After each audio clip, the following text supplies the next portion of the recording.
Vamos lá. Então, a gente vai falar das doenças do tronco encefálico. Professora? Oi? Não está passando o slide para a gente, está travado.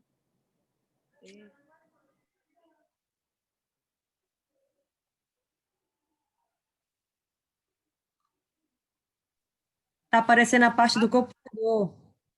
Passou agora? Não. Tá como se tivesse uma tela carregando alguma coisa do computador. Vou voltar. Voltou? Está na parte do computador, professora. Tá na parte do computador? Tá. Deixa eu tentar compartilhar de novo, tá? Só um instantinho.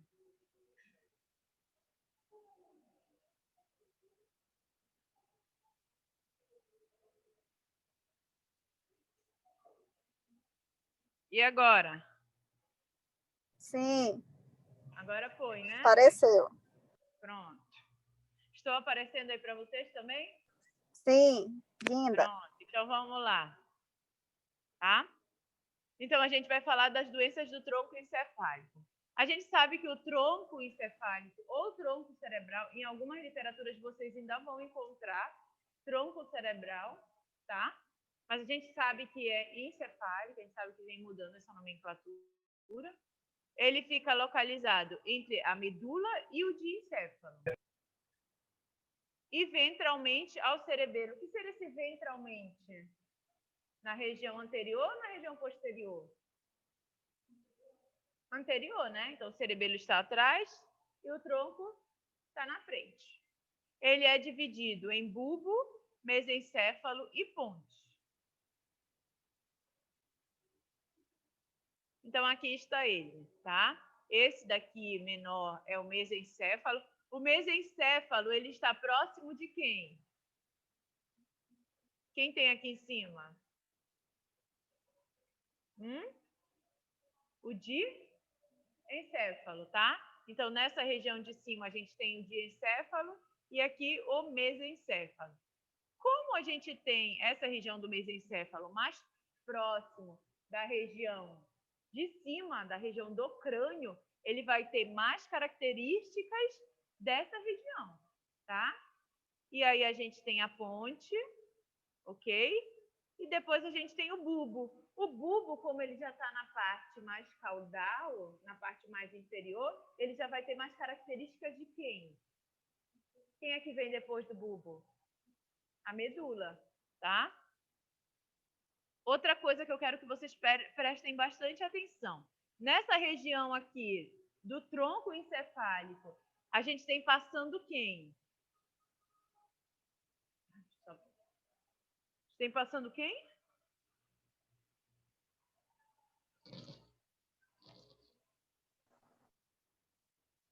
Um jeitinho aqui no cabelo.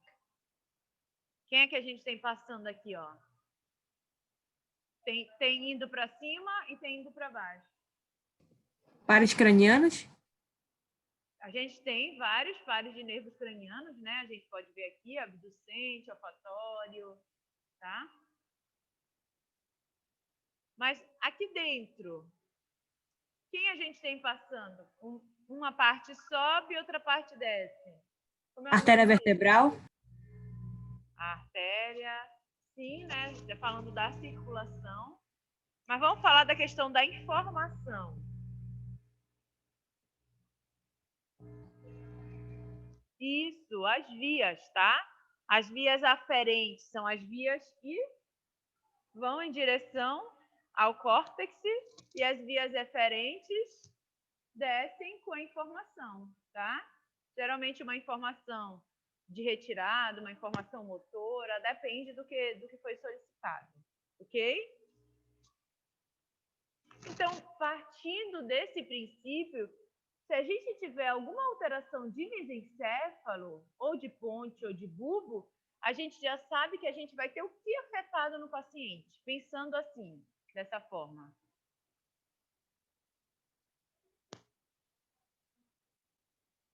Que vocês, sabendo que aqui a gente tem vias e que a gente tem pares de nervos cranianos, né? Se a gente tiver alterações, a gente vai ter alterações em quê? tendo esse raciocínio. A gente vai ter alterações motoras? Pode ter alterações motoras? Sim, né? Porque a gente tem as vias eferentes. A gente pode ter alteração sensorial?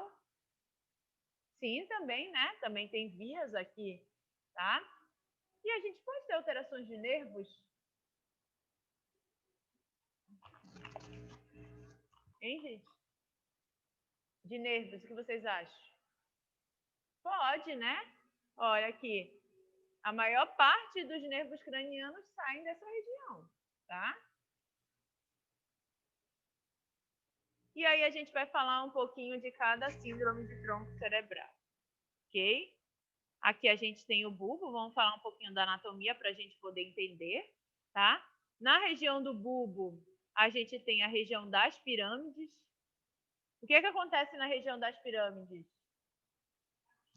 A gente tem o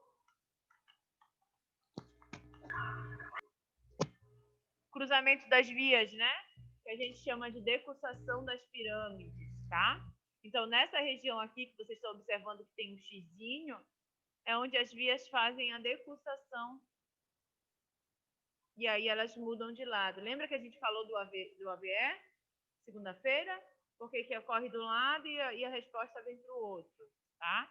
Justamente porque nessa região a gente tem a decussação das pirâmides. A gente tem uma região também importante, que é a região da oliva bulbar. O bulbo, as características dele, ele tem porção caudal semelhante à medula, né?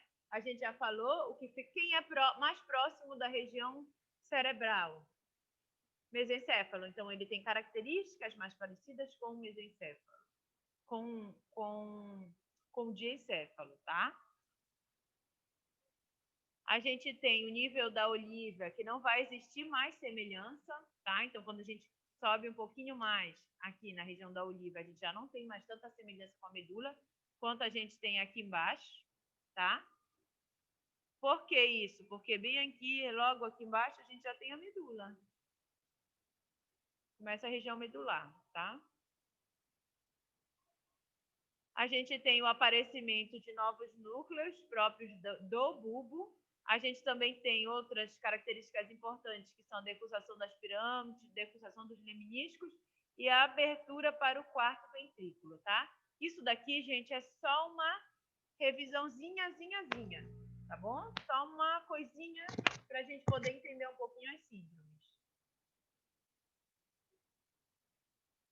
Aqui só mostrando para vocês, né, que a gente tem o núcleo grácil, cuneiforme e olivar inferior. É nessa região que pode ocorrer sinapse, tá? Sempre a sinapse, quando ela para no trajeto, ela vai ocorrer na região dos núcleos. A gente também tem uma substância cinzenta do bulbo, que é muito parecida à medula, tá? E a gente tem uma substância cinzenta que é própria do bulbo, então é misturado, ok? A gente tem uma substância branca. Vocês sabem que a substância branca é onde a gente vai ter o quê? Passando as fibras ou vias, tá? As vias. Essa vai ser a substância branca. São os axônios, prolongamentos de axônios, que são as vias, tá? E a gente vai ter as fibras transversais, que são chamadas de arqueadas, e as longitudinais, que formam as vias ascendentes, descendentes e de associação. Ok? Essas fibras ascendentes, essas vias ascendentes, são que tipos de vias? Sensoriais ou motoras? Sensoriais, né? E as descendentes? Motoras, tá? E as de associação? É quando a gente tem um neurônio que faz associação. Então, ele vai, pega uma informação de um neurônio, ele está ali no meinho, ó, ele vai fazer uma associação, tá? Pega essa informação, capta ela e passa para o próximo neurônio, tá bom? É o que a gente chama de associação, tá? Aqui, só para a gente saber, né?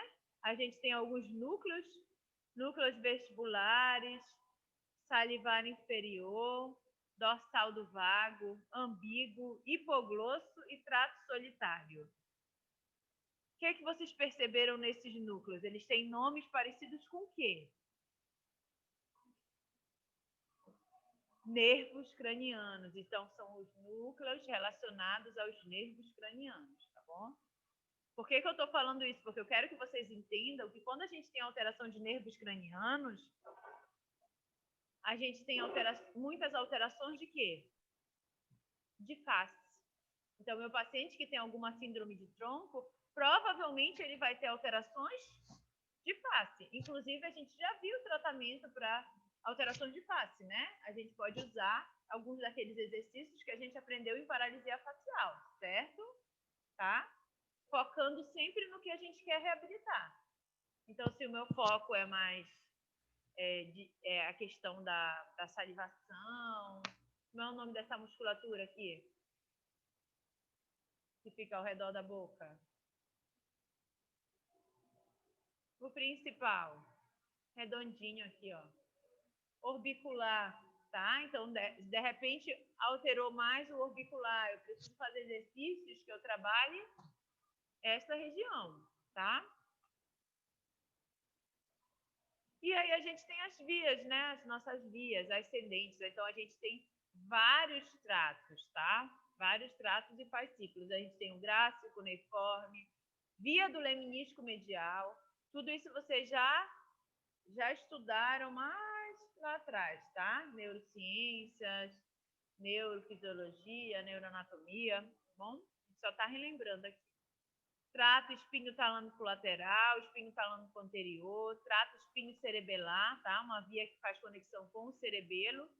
Trato espinho cerebelar anterior e posterior, pedúnculo cerebelar inferior. Então, são vias que, além de serem vias ascendentes e descendentes, também são vias que vão fazer conexão com quem? Com o cerebelo na parte posterior, tá? Lembra que ele está bem próximo, o tronco, ele está aqui, o cerebelo está aqui. O tronco está na frente, o cerebelo está atrás. Então, ele também faz conexão com o cerebelo. E aí a gente tem as vias descendentes, que geralmente levam informações motoras, tá? De equilíbrio, de postura, propriocepção. Então, a gente tem o trato córtico-espinhal, pubro-espinhal, córtico-espinhal anterior, teto-espinhal, vestíbulo-espinhal, vias relacionadas à parte vestibular, a parte do equilíbrio, retículo espinhal, córtico nuclear, trato espinhal do nervo trigêmeo, aqui a gente já está falando de nervo craniano, e o trato solitário também é nervo craniano, tá, gente? Então, daqui o que eu preciso que vocês fixem, lembrem, via córtico espinhal, tá? É a via assim, mais, não digo assim a questão da importância, acho que se a gente fosse classificar num grau de importância, talvez ela seria a mais importante, tá? Não que as outras não tivessem importância, mas se a gente fosse fazer uma classificação, talvez ela levaria um 10 e as outras um 9, 9,5, tá bom? Sintomas de lesões bulbares. Quando eu tenho um paciente que tem lesões no bulbo, que tipo de sintomas eu vou ter? Disfagia, né? O que é disfagia?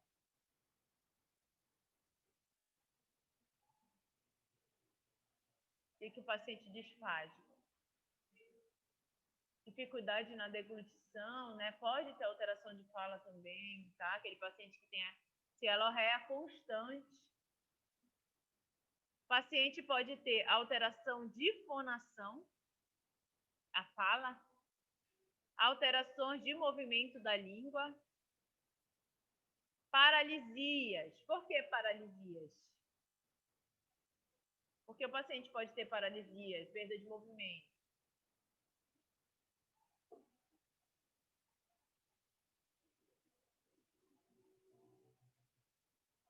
Por que vocês acham? Lesão de vias descendentes. Lesionou via descendente, a principal via afetada é a córtico espinhal. O paciente já perde logo uma parte do movimento, tá? Perda da sensibilidade no troncos e membros. Lesão de vias ascendentes. ok? Tá? Alterações de movimento da língua, núcleo hipoglosso, responsável pela questão da movimentação da língua. Alterações de fonação e disfagia, núcleo ambíguo, tá? Então, lembrem sempre dos nervos cranianos e as vias, ok? Quando eu penso nessas alterações, é porque eu tenho esses núcleos localizados na região do bulbo. E essas vias que eu vou ter passando por todas as regiões, seja bulbo, ponte ou mesencéfalo. E aí a gente tem a ponte, tá? A gente começou de baixo para cima, ok? Essa é a região da ponte. A gente também tem nervos passando por essa região. A gente tem como é o nome desse nervo aqui? Que se divide em 3 pares, se desmembra, né, na verdade. Trigêmeo, né? É uma via sensitiva motora, então ele é misto, tá? A gente tem a região dos pedúnculos, que são regiões importantes, que fazem conexão com o cerebelo também. Opa. E aí a gente tem nessa região aqui, nesse espaço, a gente tem passando uma artéria que é importante, uma artéria que irriga toda essa região, que é a artéria basilar. Certo? Meu paciente, então, se ele tiver rompimento dessa artéria, se tiver a formação de algum trombo, se tiver alguma isquemia, ele também pode ter alterações nessa região por isquemia.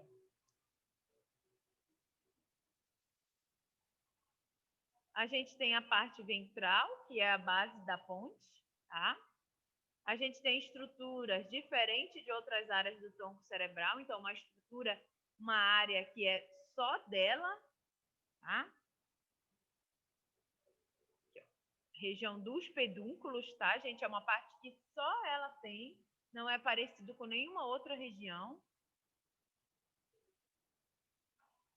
E a gente tem a parte dorsal, que é o segmento da ponte, que já é uma estrutura semelhante ao bulbo, tá? Então, a gente tem 2 partes, uma que tem só dela, mais na parte ventral, e a gente tem uma parte dorsal que é semelhante à ponte.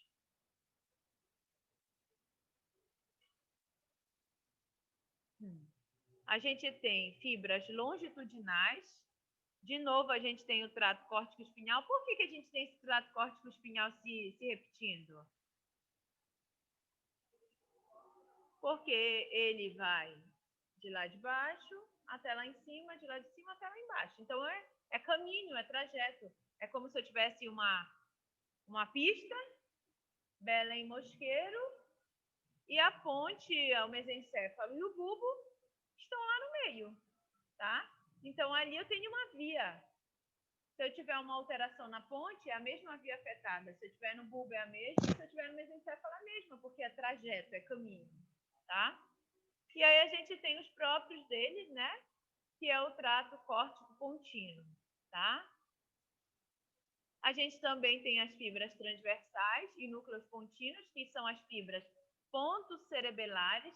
Elas vão passar pela região do pedúnculo e vão se conectar no cerebelo. Também tenho vias cerebelares. Estou mostrando para vocês, tá? Esse daqui é a via ascendente e descendente, ok? Vias longitudinais. E aí a gente tem as vias cerebelares, ó. Vão se conectar ponte cerebelo, certo? Deu para entender aqui? E aí a gente vai ter os nossos sintomas de lesões da ponte. A gente vai ter alteração de sensibilidade da face. Por que a gente tem alteração de sensibilidade da face? Quem é aí o trigêmeo, tá? Trigêmeo. Alterações e motricidade da musculatura mastigatória. Também temos a parte motora do nervo, ok? Alterações de mímica. Também, tá? Então, quando a gente for pensar em tratar um paciente que tem alguma síndrome contínua ou uma síndrome de tronco, a gente não pode esquecer da parte facial, porque o nosso paciente ele também vai ter alterações motoras, de equilíbrio, sensoriais, mas a gente também não pode esquecer a parte facial, tá bom? Então, de repente, fazer um programazinho de tratamento para ele, tentando englobar tudo, se possível. O paciente ele pode ter tonturas e alterações de equilíbrio. Por que o paciente pode ter tonturas e alterações de equilíbrio? Quem a gente tem ali? Que via? Via córtico, ponto cerebelar, tá? É uma via que sai da ponte e vai fazer conexão no cerebelo, através do pedúnculo, tá? Por isso que eu tenho alterações de equilíbrio, posso ter alterações vestibulares, tontura. E aí eu tenho de novo as paralisias e as sensibilidades, porque é o que a gente falou do nosso trajeto, tá? São as vias ascendentes e as vias descendentes. E por último, a gente tem a região do mesencéfalo, tá? É uma região menorzinha se for comparado com as outras, tá? É uma região onde a gente tem estruturas denominadas de colículos. Vocês lembram lá dos colículos? Tem os colículos superiores e os colículos superiores. Eles são formados em pares. A gente tem uma porção dorsal, que é o teto do mesencéfalo, e a gente tem uma porção ventral, região da frente, que a gente tem os pedúnculos cerebrais, tá? Então, ele basicamente é separado anatomicamente por isso. Aqui são os colículos que eu mostrei para vocês, em pares, 2 superiores e 2 inferiores. E quando eu tenho sintomas de lesão de mesencéfalo, o meu paciente pode ter perda de sensibilidade, alterações motoras, mas ele também pode ter paralisias associadas à lesão de nervo oculomotor, porque ele sai dessa região, tá? E meu paciente também pode ter um paciente comatoso, ele ter perda total de consciência, tá bom? Lesões de mesencéfalo geralmente tendem a ser lesões mais graves. O paciente que geralmente fica mais vigil. A gente vai entender um pouquinho por quê. Conseguimos fazer montar um entendimento sobre esses tipos de lesões, né? Seja ele no mesencéfalo, seja na ponte, seja no bulbo. Conseguiram entender um pouquinho, compreender por que a gente tem determinado sintoma, porque ali a gente tem determinado nervo, que isso vai fazer com que o paciente tenha determinado sintoma, seja facial, por que ele pode ter motor, por que ele pode ter sensorial. Deu para entender? Então, agora a gente vai começar as nossas síndromes, tá? Ok? Síndromes do bulbo, de pacientes que têm lesões de bulbo. A gente vai ter a lesão de pirâmide e a lesão do nervo hipoglúteo. Gente, tem muito mais. Só que aqui, igual o nervo periférico, eu trago os mais importantes para vocês. É comum eu pegar paciente com síndrome de tronco? Não é tão comum. Mas na vivência de vocês, quem for trabalhar só com neuro, pode ser que pegue, tá? Então, a gente precisa realmente compreender. Não é tão comum quanto o paciente de AVE, o paciente de Parkinson, o paciente de Alzheimer, o paciente de TRM, o paciente de TCE. Mas eu preciso compreender. Se eu pegar um paciente, eu sei por onde ir, eu não vou ficar perdido. Eu vou entender por que ele tem uma paralisia aqui na boca, por que ele tem uma disfagia, por que ele tem uma perda motora, por que ele tem uma perda sensorial. Ok? Então, aqui a gente vai ter a lesão de pirâmide e a lesão de nervo hipoglúteo.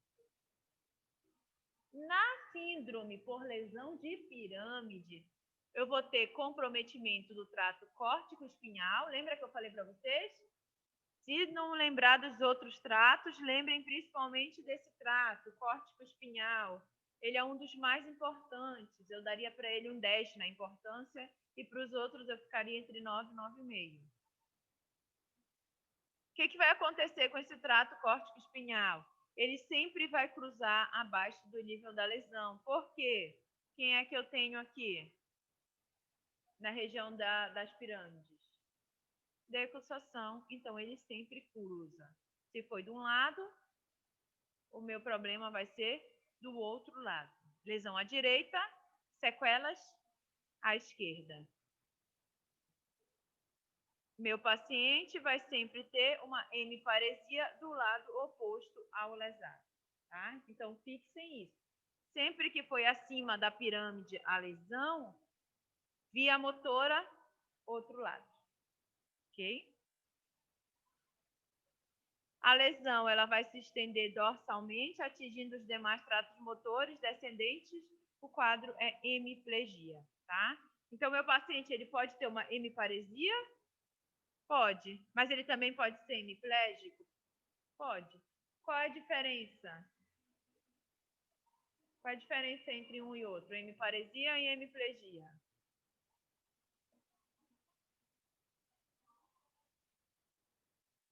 Quando eu digo que um paciente ele é hemiparético e quando eu digo que ele é hemiplégico. Seu João chegou para mim e ele é hemiparético. Parético ou plégico? Hemiplégico, ele não tem movimento. Mas eu senti um esboço de movimento. Ele ainda é hemiplégico? Não, ele é hemiparético, tá? Deu para entender? Hemiplégico, plegia. Vamos tirar aqui o M. O M quer dizer, vamos entender a nomenclatura. O M quer dizer o quê? M, metade. Metade do corpo, né? M, metade, tá? Plegia, nada, sem movimento. M, lá em cima, metade. Paresia, diminuição do movimento, perda de força muscular, tá bom? Ok?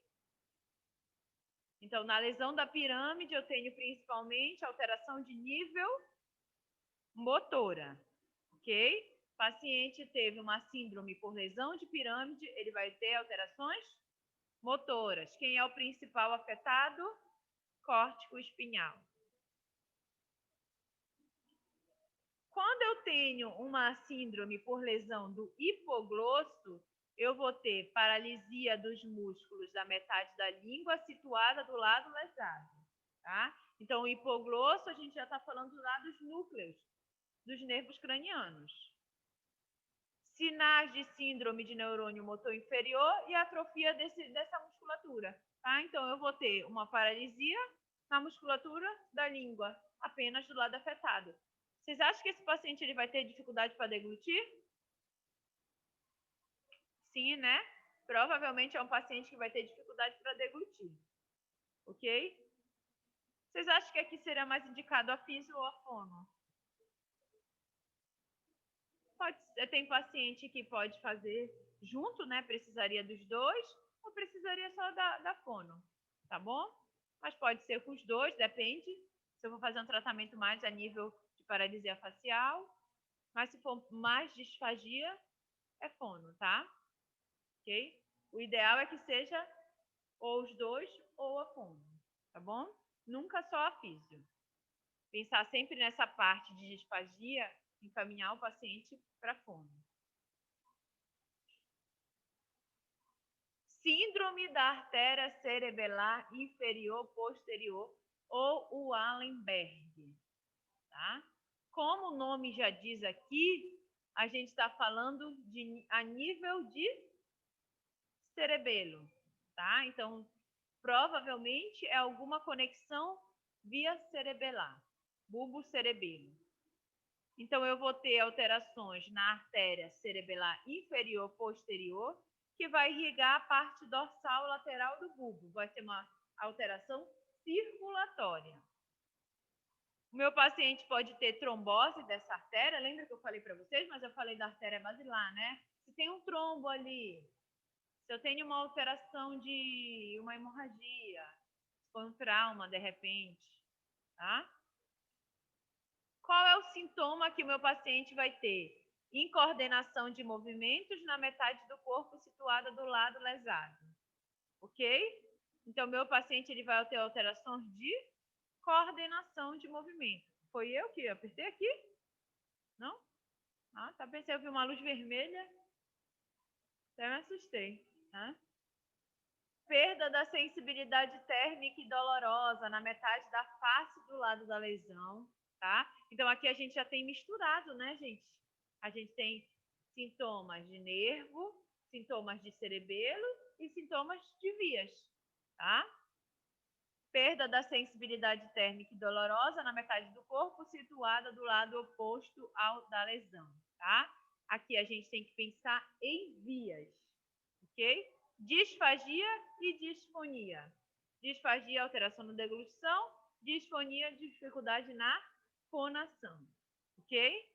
Síndrome de Wallenberg, alteração de equilíbrio, propriocepção, sensibilidade térmica do lado oposto ou do mesmo lado, disfagia e disfonia.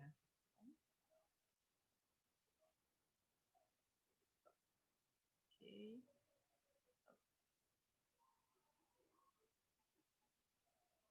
Lesões da ponte. A gente tem uma síndrome causada por uma lesão do nervo facial. Quando a gente fala do nervo facial, a gente vai ter paralisia total dos músculos da expressão facial na metade lesada e perda de tônus. Então, a gente já viu, aquela nossa aula que a gente viu de paralisia facial, ela serve tanto para nervo periférico, tá? Porque a gente tem a paralisia de Bell, ok? Mas ela também serve para essas síndromes de tronco. Às vezes, eu deixo para dar ela depois que eu dou aula de tronco, mas às vezes eu dou antes, então depende, tá? Eu quero que vocês entendam que alguns daqueles exercícios também vão me servir para cá. Eu faço uma avaliação e vejo quais exercícios eu posso tratar o meu paciente, ok? Nervo facial, paralisia da expressão facial na metade lesada e alterações de tônus, né? A gente já viu que a gente pode ganhar tônus como no nosso paciente? Fazendo ou estímulo vigoroso, né? A gente viu na nossa prática, tá? Ou então o quê? O picolézinho de gelo, tá? Então faço aqueles picolézinhos, pode ser aqueles cubinhos de geladeira que a gente bota aqueles cubinhos de gelo e preparo os picolézinhos e posso fazer o estímulo. Ah, professora, não quero fazer nada de picolé. Pode ser só com gelo? Pode ser só com gelo também, tá bom? Só tomar muito cuidado para não queimar a pele do paciente. Ela geralmente a pele da face é uma pele fina, então a gente precisa ser realmente rápido, tá? Para não ter aquele contato tão intenso e não causar uma queimadura. Até porque ele tem alteração de sensibilidade também, tá?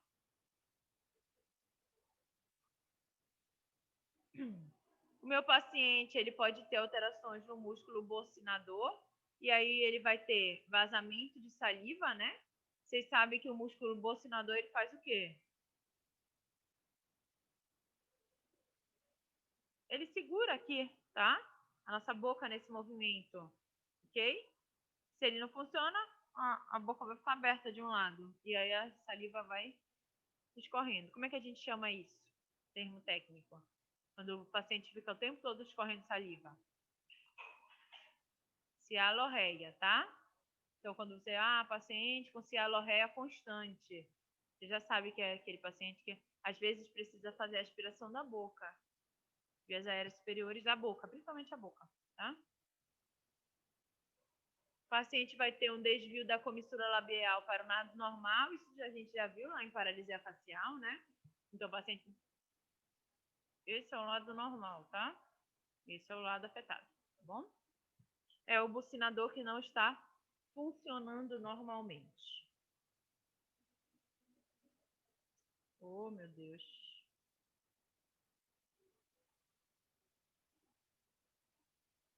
Lesão do músculo orbicular isócule, fechamento da pálpebra. Então, eu também posso ter alterações de pálpebra. Lembra que eu falei para vocês que o paciente, quando ele tem esse tipo de paralisia facial, aqui a gente está falando de um certo tipo de paralisia facial, tá? O que o médico prescreve? Colírio, né? Por que a gente fecha o olho? Para lubrificar, né? Tá? Vocês conseguem ficar 1 hora sem fechar, sem piscar? Quero ver. Bora ver. Vou ficar de olho aqui para ver quem vai ser, tá? Ninguém consegue ficar. Começa logo. Tentem ficar sem piscar. Já, vamos lá. Fiquem sem piscar. Me digam o que vocês vão sentir. Começa logo o quê? Arder, né? A gente quer logo o quê? chorar, já estamos lubrificando o olho, né? Nosso organismo ele é tão perfeito que, tu não vai fechar o olho, mas tu vai lubrificar. Então vem logo a lágrima. Tá, gente? Para isso que a gente fez, pra gente não ficar chorando o tempo todo. Tá bom?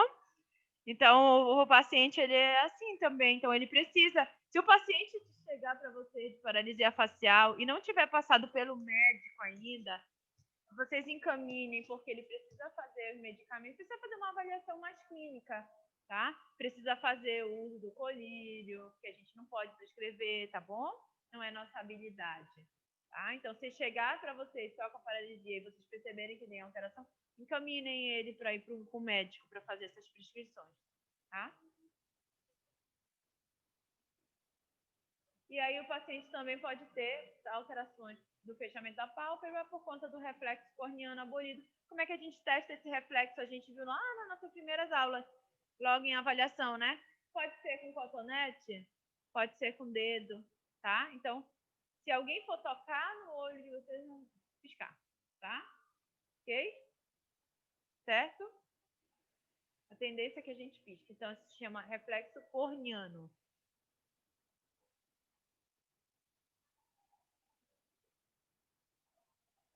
Sintomas de paralisia facial periférica, né? Ó, tá?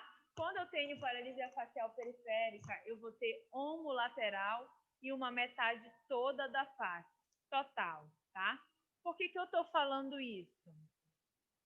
Porque tem a paralisia facial que ela não é periférica. Prestem muito atenção nisso. Porque isso, como acontece, como eu tenho, às vezes, aluno me mandando mensagem, professora, o meu tio, meu avô, teve uma paralisia facial. Pelas características, a gente já tem como saber se ela é central, e se ela é central, o negócio é mais grave, tá? É a nível central.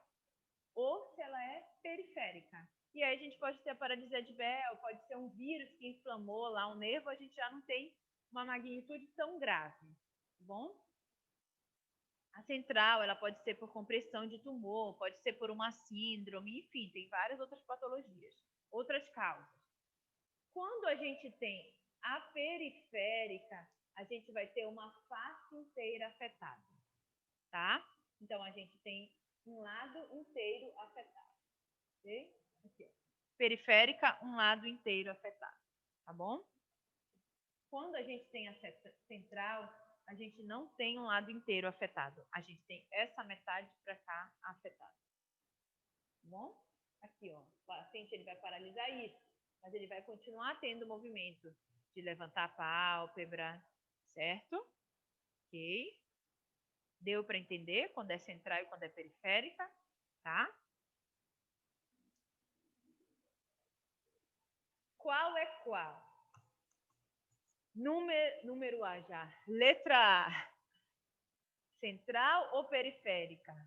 Central, letra B. Central ou periférica? Hein? Letra A. Central ou periférica? Central, né? O que a gente observa aqui, ó? Ele tem movimento dos dois lados. É direita ou é esquerda? Central, direita ou esquerda? A lesão, gente, é direita ou esquerda? Direita, tá? Do lado de lá. Olha aqui. Aqui ele consegue puxar. Lembra que puxa aqui o outro lado? É o lado normal. As pessoas que não sabem, que não compreendem, que não entendem, elas acham que o lado afetado é o lado que está puxado. Porque é o que vai chamar atenção. Quando você olha para alguém, o lado que está paralisado, se for sutil, ele não vai te chamar tanto atenção. Às vezes, o lado que está arrancado, ele vai te chamar muita atenção, tá? Então, geralmente, as pessoas leigas, elas acham que é o lado que está puxado. E aqui é periférica. É direita ou esquerda? A lesão. Direita também, gente. Olha aqui, tudo paralisado, ó. Periférica. Paralisado, central. Aqui não tá, tá? Paralisado, central. Deu para entender essa diferença? Por que eu tô falando isso? Porque vocês ainda vão ver muito. Até agora mesmo, vocês estão estudando, vocês já sabem a diferença. Então, se alguém mandar para vocês alguma coisa, vocês vão dizer, olha, vocês vão falar de... Presta atenção, pode ser central. Procura um médico para ver qual é essa causa, tá? Aqui a gente já manda procurar, essa aqui a gente manda procurar mais rápido ainda. Tá bom? Ok? Mas você já tem na cabeça que pode ser central ali. O problema é central. Pode ser uma compressão, um tumor, enfim, tá? Tem que ser investigado. A gente tem também as lesões de base da ponte, ou síndrome de Milan-Gubler. Eu vou ter comprometimento do trato córtico-espinhal. Aqui eu já vou ter mais sintomas de nervo craniano ou sintomas gerais de vias. Nessa síndrome da ponte, de base de ponte, ou Milan-Gubler. Vai ser mais nervo ou mais vias? Mais vias, tá? Ok? E aí eu vou ter comprometimento do trato de novo, o nosso trato córtico-espinhal aí, dando alô. E vou ter comprometimento das fibras do nervo abducente, tá? Mas aqui eu também vou ter um nervo craniano, né? O nervo abducente, tá bom? Então eu tenho misto, eu tenho mesclado, uma lesão mista. Na lesão do trato córtico-espinhal, só para mostrar para vocês, né? Meu paciente vai ter hemiparesia do lado oposto ao lesado. Então, tá aqui, tá? Havia lesão de ponte bem aqui, tá? A lesão foi aqui, tá, gente? E aí, bem aqui, vai fazer o quê? Cruzar e vai ser do outro lado, tá bom? Deu para entender, ó? Veio lá a informação, pá. Eu quero mexer o meu braço, fazer flexão de cotovelo. Bem aqui. Processou a informação e aí o meu córtex mandou, olha, vou mandar para a Isabel fazer flexão de cotovelo. Quero que ela faça esse movimento. Ela vai mostrar o MUC, tá? E aí ele vem, tudo bonitinho. Só que bem aqui na ponte eu tenho uma lesão. Milan-Gubler, tá? Tem uma síndrome, ok? E aí, quando chegar bem aqui, ele vem pelo mesmo lado, mas ele vai cruzar e a resposta vem para o outro lado. Se eu não consigo mexer à esquerda, a minha lesão foi à direita. Tá bom? Deu para entender? E aí o nervo abducente, né? O nervo que faz movimento de quê? Movimento oculares. O paciente vai ter paralisia do músculo reto lateral, do mesmo lado da lesão. Vai impedir o movimento do olho em direção lateral, é o movimento de abdução, por isso que o nome do nervo é abducente. Ok? O paciente vai ter diplopia. O que é diplopia? Visão dupla. E o estrabismo convergente, tá? Olha aqui, esse estrabismo aqui, ó. Olha o que acontece aqui com o olho, vem todo para cá, tá? Por que vem todo para cá? Porque ele não consegue fazer que movimento? Esse movimento aqui é o de quê? Adução ou abdução? Esse movimento para dentro é adução ou abdução? Adução, tá? Como ele tem paralisia para abdução, ele vai só na adução. Só na adução. Ele não consegue fazer abdução. Por isso que esse olhinho fica aqui dentro. Deu para entender? Que a gente tem outro que é o contrário. Deixa eu ver se tem foto aqui, acho que eu tenho. Ó, é isso. Tá? A diplopia. Bom? Ele enxerga assim, dessa forma. Dói, né? Já dói um pouquinho a vista, não dá? A gente ficar olhando assim. Quem é que trabalha nesse ramo aqui? A gente tem a fisioterapia oftalmológica. Quando tem jeito, o paciente consegue se recuperar. Quando não tem, é definitivo. Tá bom? Então, o médico e o fisioterapeuta especialista podem avaliar, saber se realmente vai conseguir ou não recuperar. Tem poucos fisioterapeutas formados nessa área aqui em Belém, eu acho que a gente pode até contar no dedo. Eu conheço só uma, mas eu já ouvi falar de mais dois. Não sei se são da fisioterapia mesmo, se são se é de outra área da saúde. Tá? Mas é bem. São muitos poucos que escolhem, até porque não tem aqui, né? Vocês já ouviram?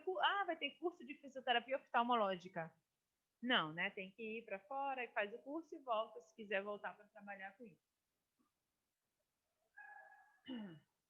Lesão da ponte ao nível da emergência do nervo trigêmeo, próximo ao nervo trigêmeo. Eu vou ter comprometimento do trato córtico-espinhal, mas também vou ter comprometimento do nervo trigêmeo, tá? Córtico espinhal aqui de novo, ok? A gente já viu isso, já expliquei para vocês, tá? Hemiplegia ou hemiparesia do lado oposto. E o nervo trigêmeo também já falei para vocês, né? A gente vai ter paralisia da musculatura mastigatória, desvio da mandíbula para o lado paralisado, anestesia, alterações de sensibilidade, perda do reflexo corneano, tá bom? Então, a gente já viu as lesões do nervo trigêmeo, tá? Algumas lesões, elas se repetem, porque, como eu falei para vocês, a gente tem o nervo lá e a gente tem as proximidades do nervo. Por isso que a gente tem essas repetições de algumas síndromes. Aqui é só para mostrar, não sei se vai passar, não sei se é vídeo, peraí, deixa eu ver se é vídeo. Você é só para mostrar, tá? Ah, não, é só para mostrar, tá bom? Então, aqui a gente tem geralmente paralisia dessa musculatura aqui, tá? Deixa eu ver se vai rodar alguma coisa, não. Então, a gente tem paralisia geralmente dessa musculatura, tá? E o paciente consegue fazer esse movimento, tá bom?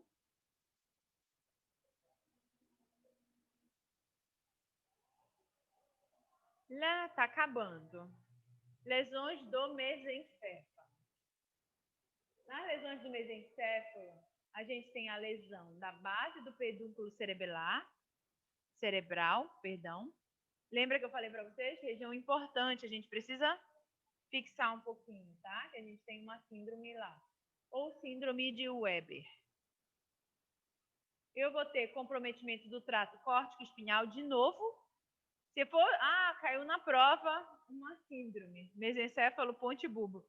Se for chutar aí um tipo de lesão, vocês iam chutar o quê?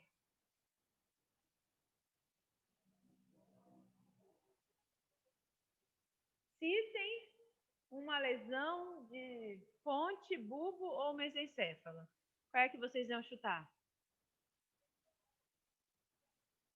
Ah, professor, eu não sei. Mas eu vou chutar. Vamos lá, vou marcar uma alternativa. É de marcar, né? Eu vou marcar uma alternativa. Vocês não viram uma que se repete em todas, quase? Trato córtico espinhal, né? Lembra que eu falei para vocês? É uma rua, tá? Bem aqui é o bulbo, bem aqui é a ponte e bem aqui é o mesencéfalo. Eu só tenho saída por aqui, que está bloqueado. Eu sou uma via, córtico espinhal. E vou passar por essa região, tá? E aqui tá tudo fechado, gente. Tem um muro todo bloqueado. E eu só tenho esse caminho para ir. Eu vou ou não vou passar por todos? Vou, né? A não ser que eu fique entalada aqui no meio do caminho, mas eu vou ter que passar por todos, tá bom? Então, geralmente, eu não sei de mais nada, mas eu vou chutar. É uma lesão do trato córtico espinhal, tá bom? E eu vou ter comprometimento das fibras do nervo oculomotor. E eu preciso relembrar que nervos eu tenho nessas regiões, né? É trigêmeo? É abducente? Hipoglosso? Qual é o nervo?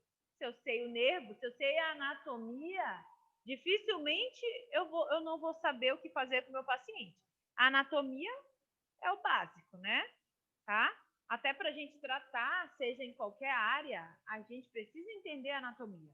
O paciente chegou para mim lá em traumato, lesão de ombro. E aí eu vou fazer os testes nele, eu preciso saber qual é o músculo que está lesionado. Mas se eu não sei nem a localização do músculo e nem o que ele faz, como é que eu vou tratar esse meu paciente? Fica difícil, né? Então, a anatomia é o básico. Se eu sei a anatomia, eu sei o que está saindo dali, eu já consigo ter uma noção do que está afetado. Tá bom? Então, aqui eu vou ter alterações de óculo motor. Mostrei para vocês já, né? Como é mesencéfalo, aqui tá tudo bonitinho do mesmo lado, mas travou aqui, ó. Vem normal e cruza, tá? Sempre vai cruzar. Hemiparesia ou hemiplegia do lado oposto. Lesão do nervo oculomotor, sintomas do mesmo lado da lesão. Impossibilidade de mover o bulbo ocular para cima, para baixo e para a região medial. paralisia do reto superior, inferior e medial. Não precisa decorar isso, tá, gente? Só para entender, tá bom? O meu paciente aqui, lembra que eu falei que tinha um que era o contrário? Ele vai ter diplopia, o mesmo do anterior, o mesmo da ponte, tá? Aqui é mesencéfalo, tá? Então ele vai ter o mesmo da ponte, diplopia, só que aqui ele vai ter o estrabismo divergente, tá? Então é esse daqui, ó. Convergente, lesão de ponte. Divergente, óculo motor, mesencéfalo, tá? Aqui é a lesão de quem? Qual é o nervo? Nervo abducente, que está localizado na ponte, ok? Vou ter pitose palpebral e midríase. Acho que tem fotinho aqui pra gente ver, tá? Pronto, ó. Eu tenho paralisia dessa musculatura, lembra que eu falei para vocês? Reto superior, lateral e medial. E aí o olho do meu paciente vai todo para fora. Isso daqui, esse caimento da pálpebra, a gente chama de pitose. Ok? Pitose palpebral. E a abertura, tá? Que é a midríase. Ok?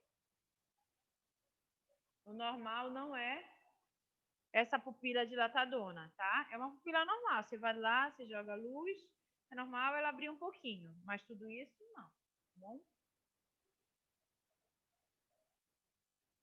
E a gente tem, eu acho que esse é o último, se eu não me engano, a lesão do tegmento do mesencéfalo ou síndrome de Benedict. Mais uma síndrome para o nosso conhecimento. Também vou ter comprometimento do nervo oculomotor, mas aqui eu vou ter comprometimento do núcleo rubro e dos leminíscos. Na lesão de nervo oculomotor, é o mesmo sintoma da síndrome anterior. Eu vou ter lesão do menisco medial, espinhal trigeminal, anestesia da metade oposta do corpo.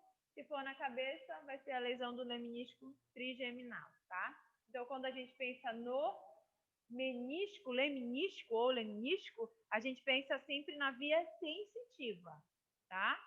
Então, a questão da sensibilidade. Então, o paciente vai ter anestesia, ok? Como é o nome dessa síndrome? Benedict, né?